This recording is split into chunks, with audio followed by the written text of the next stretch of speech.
हे दोस्तों नमस्कार। एक बार फिर से स्वागत है आपके अपने YouTube channel UP triple SC by Dev sir पर। तो दोस्तों हमारे इस चैनल पर वीडियो एग्जाम की तैयारी चल रही है। देख सकते हैं लगातार आपकी क्लासें दी जा रही हैं। जीके की भी क्लासें हैं, यूपी जीके की भी है, हिंदी की क्लासें भी आपको दी जा रही हैं। साथ ही दोस्तों वीडियो एग्जाम की बेहतर तैयारी करने के लिए आप लोग हमारे ऐप से जुड़ सकते हैं। ऐप का नाम है देव जीके ट्रिक, प्ले स्टोर में है, डाउनलोड करके यहाँ पर देख सकते हैं उत्तर प्रदेश की ऐसी पीडीएफ आपकी है जो एक बार आप पढ़ लेंगे तो पूरे के पूरे क्वेश्चन जो आपके हैं वो ऑब्जेक्टिव इसमें से लगा सकते हैं। हर एक चीज़ यहाँ पर आपको दिया गया है। अगर आप लोग जीके की पीडीएफ लेना चाहते हैं तो जीके में भी दोस्तों देख सकते हैं कि आपकी कितनी बेहतर से बेहतर आपकी यहाँ पर पीडीएफ आपकी कंप्लीट की गई है और काफ़ी अच्छे से हर एक टॉपिक आपका दिया गया है ना। देख सकते हैं कि जीके वाले में आप लोगों के लिए इतिहास के दोस्तों 700 प्रश्न है, भूगोल के 500 प्रश्न है, संविधान के 500 प्रश्न और यहाँ पर मिक्स जीके जो कि आपको अभी हमने दिखाया ये आपके 1000 प्रश्न है ना, जो कि आपके वन लाइनर में है। और प्रैक्टिस के लिए यहाँ पर हिस्ट्री के 250 ऑब्जेक्टिव क्वेश्चन, पॉलिटी के 250 ऑब्जेक्टिव कह सकते हैं प्रश्न आपके हैं, ज्योग्राफी के ऑब्जेक्टिव क्वेश्चन है, 10 प्रैक्टिस सेट होंगे जो कि आपके जिसमें से 50 क्वेश्चन आपके होते हैं। तो 250 समझिए कि आपका 10 प्रैक्टिस सेट भी आपको दिए गए हैं। यहाँ पर आपका स्टैटिक जीके और थ्योरी भी आपको इसी में आपको दी जा रही है। तो दोस्तों आप लोग यहाँ पर हमारी जो वीडियो एग्जाम के कोर्स हैं जहाँ पर कंप्लीट हिंदी का कोर्स भी है जिसे आप लोग मात्र 99 रुपये में ले सकते हैं। बहुत कुछ यहाँ पर आपको दिया गया है हिंदी में और ऑब्जेक्टिव क्वेश्चन भी हैं। यहाँ पर देख सकते हैं सामान्य ज्ञान जिसमें से 5000 क्वेश्चन लगभग आपके हैं, इसी में वन लाइनर भी हैं और आपका प्रैक्टिस के लिए आपके ऑब्जेक्टिव भी रखे गए हैं। और यहाँ पर यूपी जी के दोस्तों देख सकते हैं कंप्लीट यूपी जी के, जिसमें आपको यहाँ पर थ्योरी भी होगी और आपके यहाँ पर कह सकते हैं ऑब्जेक्टिव क्वेश्चन भी यहाँ पर हैं। और इतना अगर आप पढ़ लेते हैं तो दोस्तों काफ़ी अच्छा आपका स्कोर यहाँ पर हो सकता है। बहुत ही कम आपकी रेट रखी गई है दोस्तों और पीडीएफ में कंटेंट बहुत ज़्यादा है। तो आप लोग हमारे ऐप से जुड़ सकते हैं, डाउनलोड कर सकते हैं, ठीक है, और बेहतर तैयारी कर सकते हैं। यहाँ पर देखो दिया गया है, क्वेश्चन आपका स्टार्ट हो गया है। कह रहा आपसे कि भारत के सांस्कृतिक इतिहास के संदर्भ में पंचायतन शब्द किससे निर्दिष्ट करता है। यहाँ पर क्वेश्चन नंबर जो आपका दिया गया है ना, पहला ही दिया गया है। तो दोस्तों ये काफी कठिन आपको लग रहा है, लेकिन यहाँ पर दोस्तों याद रखिए पंचायतन शब्द एक प्रकार की मंदिर रचना शैली है। यहाँ पर ऐसा हो जाएगा सी नंबर मंदिर रचना शैली है। और महाराष्ट्र में एक जिला है रत्नगिरी जिला, रत्नगिरी जिले में एक मंदिर है वाडेश्वर मंदिर। तो वो वाडेश्वर मंदिर जो आपका है इसका बेहतर उदाहरण है दोस्तों, याद रखिएगा पंचायतन का, ठीक है। आगे बढ़िए, क्वेश्चन आपसे अगला पूछा गया है कि अंतरिक्ष विज्ञान पर अनुसंधान और विकास का श्रेय जाता है। अंतरिक्ष विज्ञान पर अनुसंधान और विकास का जो श्रेय जाता है वो किसे जाता है। तो आपके वी कौन है, आपके साराभाई। इसका जो आंसर है आपका बी हो जाएगा, विक्रम साराभाई ने ही अंतरिक्ष अनुसंधान और विकास के लिए अथक परिश्रम किया था। यहाँ पर आगे बढ़िए, क्वेश्चन दिया गया है कि सुल्तान के काल में खालसा भूमि अधिक पैमाने पर विकसित हुई थी। इस सुल्तान के काल में खालसा भूमि अधिक पैमाने पर विकसित हुई थी दोस्तों, याद रखिए अलाउद्दीन खिलजी। क्या हो जाएगा, अलाउद्दीन खिलजी ने राजस्व सुधारों के लिए कई प्रयास किए थे, है ना। और यहाँ पर दिया गया है कि उस नदी का क्या नाम है जिसके तट पर फ्रांस की राजधानी पेरिस नगर बसा हुआ है। तो दोस्तों यहाँ पर फ्रांस की राजधानी पेरिस, और पेरिस जो आपका है वो आपकी कौन सी नदी, तो आपके सीन, है ना। तो यहाँ पर आंसर हो जाएगा सीन, इसका आंसर राइट हो जाएगा। अगला है वह भाषा जो भारत में हिंदी के बाद वक्ताओं की दूसरी सबसे अधिक संख्या द्वारा बोली जाती है। तो हिंदी के बाद दोस्तों यहाँ पर कौन सी भाषा है, यहाँ पर देखिए क्या हो जाएगा। तो दोस्तों ये है आपके ऑप्शन बी, यहाँ पर तमिल भाषा है, याद रखिएगा तमिल, ठीक है। अगला है कि एलिफेंटा के प्रसिद्ध शैल को काटकर बनाए गए मंदिरों का जो श्रेय दिया जाता है वो किसे दिया जाता है।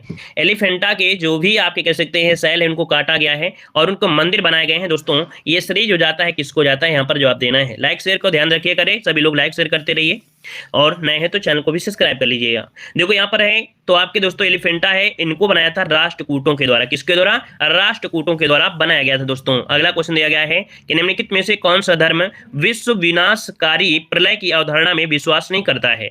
मतलब जो विश्व है विनाश हो जाएगा, प्रलय से विनाश होगा, ऐसा विश्वास नहीं करता है दोस्तों। ये धर्म आपका कौन सा है, तो ये धर्म है दोस्तों जैन धर्म। इसका ऑप्शन आपका बी नंबर है, राइट हो जाएगा, ठीक है। क्यों, क्योंकि जैनों ने किसी भी प्रकार की हिंसा को सर्वथा त्याज्य माना है, ठीक है। और विश्व विनाशकारी प्रलय हिंसा का बोध होता नहीं है, ठीक है, मतलब विश्व हिंसा का बोध होता है, तो इस कारण से आपका बी बनेगा।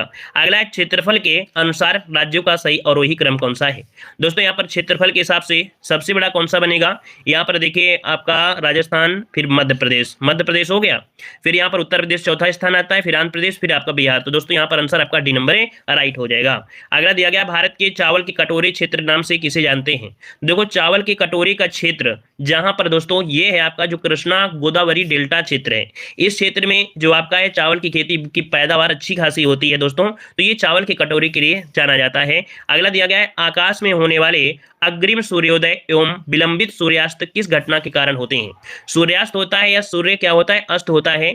तो यहां पर दोस्तों क्या होता है, सूर्य का जो अपवर्तन होता है, क्या कि आकाश में होने वाला अग्रिम सूर्योदय और विलंबित सूर्यास्त सूर्य के प्रकाश के अपवर्तन के कारण होता है। तो यहाँ पर आंसर आपका बी नंबर है, राइट हो जाएगा। अगला क्वेश्चन दिया गया है, यहाँ पर देखिए अगला पॉइंट के पहले आपको बता दें कि आप लोग हमारे ऐप से नहीं जुड़े हैं तो ऐप को जो डाउनलोड कर लीजिएगा।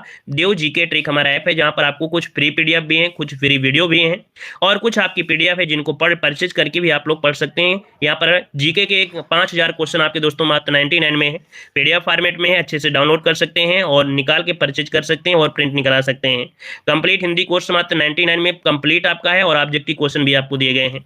साथ में यूपी जीके भी दोस्तों आपकी है, तो यूपी जीके मात्र 49 रुपए में है, तो आप लोग यहाँ पर ले सकते हैं। बेहतर तरीके से कंटेंट आपका तैयार किया गया है कि वैसा आप पढ़ते रहिए, मजा आएगा पढ़ते हुए, बिल्कुल से आपको नींद नहीं आएगी, ठीक है ना। तो आप लोग हमारे ऐप को डाउनलोड करके पढ़ सकते हैं। क्वेश्चन नंबर आपका आ गया है 11, कह रहा है छोटा नागपुर का जो पठार है, छोटा नागपुर का जो पठार है ये कैसा पठार है। तो ये पठार आपका है, याद रखिए, एक अग्र गंभीर, क्या एक अग्र गंभीर पठार है। मतलब ये कह सकते हैं कि ये जो पठार है एक प्रकार से कह सकते हैं कि बिहार के मैदानी क्षेत्र के ठीक दक्षिण में आपका है और यहाँ पर जो आंसर आपका है वो आपका ए नंबर हो जाएगा। अगला क्वेश्चन आपसे दिया गया है, निम्नलिखित में से किसने महात्मा गांधी को आदेशित किया था कि वह भारत में प्रथम वर्ष खुले कान पर मुंह बंद कर व्यतीत करें। मतलब जब गांधी जी आपके आए थे यहाँ पर तो उनको एक लोगों ने सलाह दिया था कि प्रथम वर्ष आपके करिए खुले कान पर मुंह बंद कर लीजिए, ठीक है, कान खोले रहिए, मुंह बंद कर लीजिए। दोस्तों ये सलाह जो दिया था वो आपके गोपाल कृष्ण गोखले ने दिया था, इसका ऑप्शन डी हो जाएगा। इनके गुरु भी हैं, आप लोग जानते होंगे।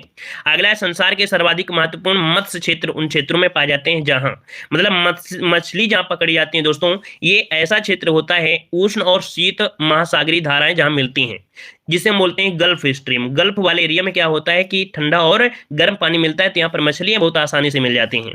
अगला आपसे दिया गया है, जनगणना 2011 के अनुसार दिए गए विकल्पों में से लिंगानुपात का सही आरोही क्रम बताना है। तो दोस्तों सही आरोही क्रम की अगर बात करें तो दोस्तों हरियाणा में सबसे कम है, फिर आपके यहाँ पर जम्मू कश्मीर, सिक्किम, फिर पंजाब। तो इसका ऑप्शन देखिए यहाँ वाला आपका राइट हो जाएगा, हरियाणा, जम्मू कश्मीर। अगला है, भारतीय संविधान के अनुच्छेद में से कौन सा विधानसभा के निर्वाचन का प्रावधान प्रस्तुत करता है। तो विधानसभा के जो निर्वाचन होते हैं दोस्तों याद रखिएगा अनुच्छेद 170 के तहत होते हैं, ठीक है, 170 इसका अंदर आंसर राइट हो जाएगा। अगला, निम्नलिखित में से किसको संविधान द्वारा मौलिक अधिकारों को लागू करने की शक्ति दी गई है।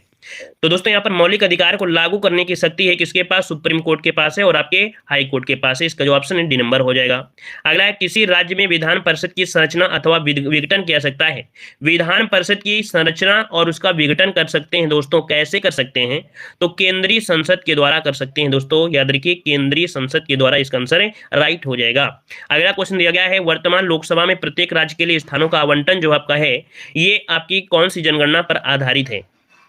दोस्तों 1971 में जनगणना हुई थी, तब से आपकी जो सीटें हैं वो आपकी यथावत हैं और इसके बाद ये 2026 तक आपकी यथावत रहेंगी, इसके बाद इनमें परिवर्तन होगा। अगला आपसे दिया गया है, व्यवसायिक क्या दिया है, व्यवसायिक संपत्तियों के न्यस्तता सिद्धांत का प्रतिपादन किया था। व्यवसायिक संपत्तियों के न्यस्तता सिद्धांत का प्रतिपादन जो किया वो किया था महात्मा गांधी ने। दोस्तों ऑप्शन बी हो जाएगा। थोड़ा सा कठिन पेपर आज का लग रहा है। कह रहा है, किस राज्य ने मृत्यु गणना की शुरुआत किया है। किस राज्य ने मृत्यु गणना की शुरुआत किया है दोस्तों, यहां पर आंसर हो जाएगा कर्नाटक। क्या हो जाएगा, कर्नाटक शुरू करने वाला प्रथम राज्य है। अगला है, नवीकरण जनगणना के अनुसार वर्तमान में अधिकतम और न्यूनतम लिंगानुपात वाले राज्य में से कौन है। तो अधिकतम इसके बाद न्यूनतम, तो अधिकतम दोस्तों यहाँ पर केरल है और न्यूनतम कौन है, हरियाणा है दोस्तों, ऑप्शन डी नंबर है यहाँ पर राइट हो जाएगा। अगला, निम्नलिखित में से कौन सा एक राजकोषीय नीति का उपकरण नहीं है। राजकोषीय उपकरण का एक नीति दोस्तों यहाँ पर नहीं है। देखिए कारोपकर है, सार्वजनिक व्यय है, सार्वजनिक ऋण है, लेकिन ब्याज दर ये राजकोषीय नीति का ये उपकरण नहीं है दोस्तों, ब्याज दर। अगला है, भारत के संविधान के अनुसार निम्नलिखित में से कौन सा देश के शासन के लिए आधारभूत है। तो यहाँ पर देखिए दोस्तों, किसी भी देश में आपका है तो देश के शासन के लिए आधारभूत इनमें से जो माना जाता है शासन को चलाने वाला वो राज्य के नीति निर्देशक तत्व होते हैं दोस्तों, राज्य के नीति निर्देशक तत्व यहाँ पर हो जाएगा, आंसर आपका सी बनेगा। अगला दिया गया है, पंचवर्षीय योजनाओं के मसौदे को अंतिम रूप से कौन स्वीकार करता है। चलिए दोस्तों यहाँ पर बताइएगा, पंचवर्षीय पंचवर्षीय योजना के जो मसौदे होते हैं अर्थात पंचवर्षीय योजना को अंतिम रूप से जो स्वीकृति देता है वो कौन देता है? तो ये है आपके राष्ट्रीय विकास परिषद, उसकी स्वीकृति देता है दोस्तों। ऑप्शन बनेगा क्या? यहाँ पर आपका सी नंबर हो जाएगा। अगला आपसे दिया गया है भारी पानी वह पानी होता है। भारी पानी किसे कहते हैं दोस्तों? भारी पानी होता है ड्यूटेरियम हाइड्रोजन का एक समस्थानिक होता है, और यहाँ पर आंसर सी हो जाएगा जिसमें हाइड्रोजन का स्थान समस्थानिक ले लेता है। क्या? जिसमें हाइड्रोजन का जो स्थान होता है वो समस्थानिक ले लेता है, आइसोटोप्स ले लेता है। तो इसका आंसर आपका सी वाला राइट हो जाएगा। अगला दिया गया है कि प्रकाश में 7 रंग होते हैं, रंगों को अलग करने का क्या तरीका है भाई? इन रंगों को अलग कैसे कर सकते हैं आप?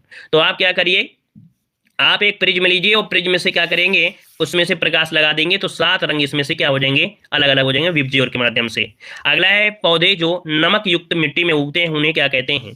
पौधे जो नमक युक्त मिट्टी में उगते हैं उन्हें क्या कहते हैं दोस्तों? इन्हें कहते हैं हैलोफाइट कहते हैं। क्या कहते हैं? हैलोफाइट। जो लवणता जहां पर अधिक होती है और जहां पर ये उगते हैं उन्हें कहते हैं हम लोग हैलोफाइट कहा जाता है, हैलोफाइट हो जाएगा। ठीक है। अगला बताइएगा, कह रहे संवहनी पौधों में पानी ऊपर किससे जाता है? संवहनी पौधों में पानी जो होता है ऊपर किससे जाता है? कोई भी पौधा होता है दोस्तों, उनमें से पेड़ के नीचे से ही आप कह सकते हैं कि जल वगैरह लवण वगैरह जाता है। तो ये दोस्तों होता है एक जाइलम टिश्यू होता है, अर्थात कह सकते हैं जाइलम को हम लोग एधा भी कहते हैं। बीच में आप देखे होंगे किसी भी पेड़ में मोटा मोटा सा होता है सफेद, उसी के कहीं ना कहीं पानी ऊपर जाता रहता है। अगला क्वेश्चन है, श्वेत प्रकाश को नली में कैसे पैदा करते हैं? श्वेत प्रकाश को नली में कैसे पैदा करते हैं, ये क्या है दोस्तों? तो कह रहा है तंतु को गर्म करके। क्या करिए कि नलिका में भरी जो आर्गन गैस होती है और पारे की वाष्प होती है, इसको विद्युत विसर्जन करा दीजिए और प्रारंभ करने की आवश्यक है कि दोनों काफी तंत्र क्या होंगे, गर्म हो जाएंगे। और जब तंत्र गर्म हो जाएगा तो नली पर श्वेत प्रकाश उत्पन्न हो जाएगा। ठीक है, लेकिन नली में क्या होना चाहिए, आर्गन गैस और पारे की वाष्प होना चाहिए। अगला आपसे दिया गया है चिकित्सीय भाषा में गोल्डन आवर का संबंध किससे है? गोल्डन आवर का जो संबंध है दोस्तों याद रखिएगा, ऑप्शन सी, ये हृदय घात से होता है। किससे होता है? हृदय घात। इसका जो आंसर है यहाँ पर सी नंबर है राइट हो जाएगा। मतलब हृदय घात होने के पश्चात पहला घंटा मरीज के लिए बेहद कीमती होता है, और अगर इस समय मरीज को अस्पताल ना पहुंचाया जाए तो समस्या हो सकती है दोस्तों। तो ये प्रथम घंटे को ही गोल्डन आवर कहा जाता है दोस्तों। ठीक है, प्रथम घंटे को ही गोल्डन आवर कहते हैं। निम्नलिखित में से कौन सा एक रासायनिक परिवर्तन का उदाहरण है? रासायनिक परिवर्तन का उदाहरण पूछा गया है। यहाँ पर रासायनिक परिवर्तन क्या दिखा रहा है, कौन सा ऐसा है रासायनिक परिवर्तन है? चलिए, बर्फ के घन का पिघलना, ऐसा हो सकता है? नहीं। किसी अंडे का तल जाना, ठीक है, गैसोलीन का क्वथनांक भी नहीं होगा क्योंकि भौतिक प्रक्रिया है। यहाँ पर किसी अंडे का जो तला जाना एक रासायनिक परिवर्तन है दोस्तों। ठीक है, और यहाँ पर जैसे लोहे में जंग लगना, दूध में दही बनना, है ना। यहाँ पर आंसर जो आपका है आपका यहाँ पर सी हो जाएगा। अगला दिया गया है 20 वर्ष की आयु में मानव शरीर में हड्डियों की संख्या होती है। जब वो 20 वर्ष का हो जाता है दोस्तों तो उसके शरीर में हड्डियां बचती हैं 206, पहले होती हैं 300। ठीक है, शिशु अवस्था में। अगला है सफेद कीट एक महत्वपूर्ण कवक होता है। सफेद कीट जो है एक कवक होता है। ये कीट किसमें मिलता है दोस्तों? सरसों का ये रोग है। क्या? ये रोग जो है वो सरसों का रोग है दोस्तों, याद रखिए सरसों में ये बीमारी होती है। अगला है ब्लैक हार्ट किस फसल की प्रमुख दैहिक व्यायिक है? मतलब ब्लैक हार्ट जो बीमारी होती है वो किस में होती है दोस्तों? ये रोग होता है आपके जो आलू होती है उसमें ऑक्सीजन की कमी हो जाती है भंडार के दौरान, तब ये एक दैहिक बीमारी है दोस्तों। इसका आंसर आपका डी बनेगा। अगला अंगूर में पाया जाने वाला जो सशक्त कार्बनिक अम्ल होता है क्या होता है? अंगूर में क्या मिलता है? तो अंगूर में एक मिलता है कार्बनिक अम्ल, किससे बोलते हैं? टार्टेरिक अम्ल। क्या बोलते हैं? टार्टेरिक अम्ल बोलते हैं। इसको ऑप्शन आपका सी नंबर है राइट हो जाएगा। यहाँ पर आगे बढ़िए, क्वेश्चन दिया गया है कि नेवल एयर स्टेशन गरुड़ कहाँ पर स्थित है? नेवल स्टेशन गरुड़ ये कहाँ पर स्थित है दोस्तों? ये नौसेना का पहला एक यूवी आपका स्क्वाड है और ये मानव रहित कुर्मिला के हैं। तो ये आपका कोचीन में है दोस्तों। ऑप्शन यहाँ पर हो जाएगा आपका बी नंबर हो जाएगा।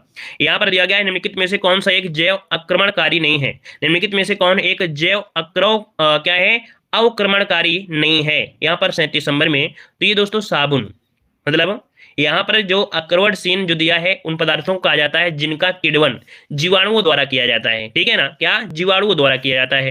तो घरेलू मलमूत्र जीवाणु द्वारा ही होगा, अपमार्जक है पौधों की पत्तियों, लेकिन साबुन होगा तो इसमें भाई जीवाणु थोड़ा करेंगे। यहाँ पर आंसर सी हो जाएगा। रक्त कैंसर को नियंत्रित करने के लिए किस रेडियोधर्मी समस्थानिक का प्रयोग करते हैं? रक्त कैंसर दोस्तों यहाँ पर होता है कोबाल्ट का प्रयोग करते हैं दोस्तों। कोबाल्ट का रोग कैंसर रोग के लिए चिकित्सा के लिए किया जाता है। तो यहाँ पर इसका आंसर आपका बनेगा क्या भाई? तो कोबाल्ट दिया है रक्त कैंसर, कोबाल्ट का प्रयोग कैंसर रोग की चिकित्सा के लिए होता है। और ये रेडियो एक्टिव तत्व होता है। कैंसर की चिकित्सा के रेडियम 192, गोल्डन 192 प्रयोग होता है। और रक्त कैंसर के लिए दोस्तों, जब ये रक्त कैंसर की बात कर देता है तब आपको ये प्रयोग करना है फास्फोरस वाला, क्या P32, अर्थात जो आपका फास्फोरस 32 है। तो रक्त कैंसर के लिए ये वाला आपका यूज होता है दोस्तों, ठीक है, याद रखिए। अगर पूछ लेता कैंसर की सिर्फ बात कर लेता कैंसर में तो आप कहेंगे कोबाल्ट, लेकिन रक्त कैंसर में दोस्तों ये फास्फोरस 32 का प्रयोग होता है। यहाँ पर दिया है कि भारत में तैरती सब्जियों की खेती कहाँ पर की जाती है। तैरती सब्जियों की जो खेती होती है दोस्तों, ये आपके डल झील जो कि आपकी कश्मीर में है, और अधिकतर ग्रीष्म ऋतु की सब्जियां श्रीनगर भेजी जाती हैं। यहीं से जो ग्रीष्म ऋतु की सब्जियां हैं श्रीनगर यहीं से भेजी जाती हैं। अगला, भारत की कृषि योग्य भूमि का लगभग कितना % उत्तर प्रदेश में है। तो यूपी में दोस्तों लगभग 19% जो आपकी है यहाँ पर प्रतिशत क्षेत्र में आपके कृषि योग्य भूमि है। तो इसका आंसर आपका डी हो जाएगा। अगला, यूनेस्को की कार्यकारी जो भाषाएं हैं, तो यूनेस्को की जो भाषाएं दोस्तों यहाँ पर कौन कौन सी हैं। तो यहाँ पर कहेंगे कार्य, देखो कार्य भाषा मतलब होती है कि जो ऑफिस का कार्य होता है वो आपकी दो ही भाषाओं से होता है, अंग्रेजी और फ्रेंच। किन भाषा से, अंग्रेजी और फ्रेंच भाषाओं से ही होती है। तो आंसर इसका आपका हो जाएगा सी नंबर। अगला, निम्नलिखित में से कौन सा एक भारत में बाघ संरक्षित परियोजना नहीं है। तो बाघ संरक्षित परियोजना नहीं है दोस्तों, यहाँ पर आंसर क्या हो जाएगा 42 में। तो ये चिल्का जो आपका दिया है दोस्तों, ये बाघ संरक्षण नहीं है। दुधवा, खाना और मानस में बाघ संरक्षण केंद्र हैं। अगला, उत्तर प्रदेश में आलू अनुसंधान केंद्र जिला में है। तो आलू कहाँ मिलेगा भाई, आपके मेरठ में है। आलू अनुसंधान केंद्र कहाँ पर है, आपके मेरठ में है। लाइफ डिवाइन पुस्तक जो लिखा है किसने लिखा है, एक बार नहीं बहुत बार पढ़े हैं लाइफ डिवाइन। ये दोस्तों आपके हैं कौन, अरविंद घोष है, ऑप्शन सी बनेगा। अगला है ऑपरेशन ब्लैक बोर्ड, एक सरकारी योजना है। तो ये सरकारी योजना किसके लिए चलाई गई है, ऑपरेशन ब्लैक बोर्ड ये आपकी चलाया गया है ताकि जो ऑप्शन देखिए, विद्यालयी शिक्षा के राष्ट्रीय कार्यक्रम को सुधारने के लिए। ऑप्शन जो आपका है इसका बी नंबर है, राइट हो जाएगा दोस्तों। प्राथमिक शिक्षा में गुणात्मक सुधार करने के लिए है। अगला है, द्वितीय विश्व युद्ध के समय ब्रिटेन के प्रधानमंत्री कौन थे, बताइएगा। एक 46 नंबर में हिस्ट्री में क्वेश्चन पढ़ाया भी था। तो दोस्तों यहाँ पर देख सकते हैं विंस्टन चर्चिल थे। कौन, विंस्टन चर्चिल, इसका आंसर राइट हो जाएगा। अगला है कि वह देश लगातार तीसरे साल भी फाइनेंशियल स्टॉक फोर्स की ग्रे लिस्ट में बरकरार अपने स्थान बनाए हुए हैं दोस्तों। तो ये है आपका ऑप्शन सी, यहाँ पर पाकिस्तान है दोस्तों। ये आपका तीसरे साल भी अपनी इस लिस्ट में बिल्कुल पहले ही जैसा आपका है, ठीक है। और अगला क्वेश्चन दिया गया है कि संयुक्त राष्ट्र संघ की सुरक्षा परिषद में निम्नलिखित में से कौन सा देश स्थायी सदस्य देश नहीं है, स्थायी सदस्य देश नहीं है। तो दोस्तों यहाँ पर देखिए आपका जापान नहीं है, क्योंकि आपको मालूम है कि वहां पर अमेरिका, रूस, फ्रांस, इंग्लैंड और चीन ही आपके हैं। जापान स्थायी सदस्य देश नहीं है। अगला है, वैश्विक पेंशन सूचकांक 2021 में 43 देशों की सूची में भारत का स्थान जो रहा है वो क्या रहा था। तो याद रखिए इसमें से आपका जो स्थान है वो 40वां स्थान रहा है। इसका जो ऑप्शन है यहाँ पर आपका हो जाएगा डी नंबर। अगला क्वेश्चन दिया गया है कि हाल ही में बंदुरा वर्णपुरा का एक बीमारी के कारण निधन हो गया, वह किस देश के प्रथम टेस्ट कप्तान रहे थे दोस्तों। देखिए इनका नाम क्या है, बंदुरा वर्णपुरा। ये बीमारी से क्या हो गया, निधन हो गया है। 21 देश के प्रथम टेस्ट कप्तान आपके थे दोस्तों। यहाँ पर आंसर में से क्या बनेगा, यहाँ पर जो आपका आंसर है दोस्तों, यहाँ पर 150 का ऑप्शन भी हो जाएगा, श्रीलंका के थे दोस्तों। कहाँ के, श्रीलंका के थे दोस्तों। ऑप्शन यहाँ पर जो हो जाएगा वो आपका बी नंबर है, राइट हो जाएगा। तो अच्छा ये बताइएगा कि देखिए 50 क्वेश्चन आपके थे। आज के क्वेश्चन में थोड़ा सा क्वेश्चन टफ थे, है ना, लेकिन ऐसा भी नहीं है कि आप लोगों के एग्जाम के लिए कठिन हो, क्योंकि वीडियो एग्जाम के लिए कहीं ना कहीं ऐसे क्वेश्चन कठिन नहीं माने जाएंगे, ठीक है। और 50 में 1/2 के हिसाब से ये बताइए कि आपका स्कोर कितना गया है। अगर आपका स्कोर हमने बताया है 35 नंबर भी आपका आ गया है समझो इस पेपर में, तो आपका भी स्कोर अच्छा है। कितने लोगों को यहाँ पर देखिए कितना आपका आया है, बाद में कमेंट जरूर करिएगा, लेकिन माइनस मार्किंग 1/2 करिएगा। हमने बताया माइनस मार्किंग 1/2 का मतलब होता है कि खूब मेहनत करिए और गलती कम करिए। गलती कम करेंगे तो सफलता दोस्तों आपको जरूर मिलेगी, ठीक है। उम्मीद है आप लोग मस्त होंगे, स्वस्थ होंगे, पढ़ाई भी करते रहिएगा, ठीक है। तो चलिए आज की क्लास में रखते हैं। सभी को जय हिंद, सभी को गुड नाइट, शुभ रात्रि।